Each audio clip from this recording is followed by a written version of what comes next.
History is not just about dates. It is about decisions that changed nations, voices that shaped freedom, and ideas that built a civilization. From the revolt of 1857 to the making of the Indian Constitution, this channel explores India's journey, step by step. Here, history becomes a story, concepts become clear, and learning becomes meaningful.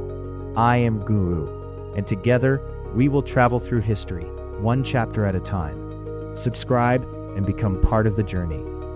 15 August 1947, Bharat आज़ाद हो गया, लेकिन आज़ादी सिर्फ British rule से मुक्ति नहीं थी।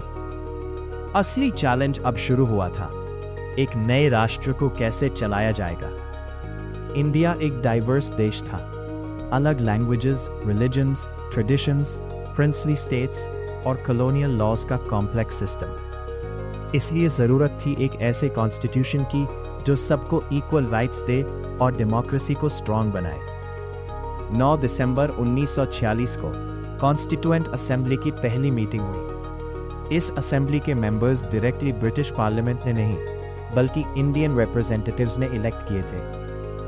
Doctor B.R. Ambedkar को ड्राफ्टिंग कमेटी का चेयरमैन बनाया गया। उन्होंने दुनिया के कई कॉन्स्टिट्यूशंस जैसे अमेरिका, ब्रिटेन, आयरलैंड और कनाडा का स्टडी करके इंडियन कंडीशंस के अकॉर्डिंग एक यूनिक फ्रेमवर्क डिजाइन किया।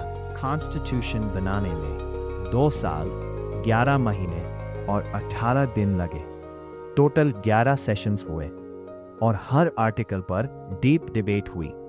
Fundamental rights, federal structure, judiciary independence, minorities protection, सब केयरफुली डिस्कस हुआ। 26 नवंबर 1939 को कॉन्स्टिट्यूशन अडॉप्ट हुआ और 26 जनवरी 1950 को इंडिया ऑफिशियली बन गया सॉवरेन डेमोक्रेटिक रिपब्लिक। ये सिर्फ एक लीगल डॉक्यूमेंट नहीं था, ये फ्रीडम स्ट्रगल के सपनों का रिजल्ट था। गांधी जी के आइडियल्स, नेहरू जी की विजन और अंबेडकर जी की कॉन्स्टिट्यूशनल विजडम का संगम था। आज से हम इस जर्नी को आर्टिकल बाय आर्टिकल समझेंगे, क्योंकि कॉन्स्टिट्यूशन को समझना मतलब अपने राइट्स, ड्यूटीज और डेमोक्रेसी को समझना।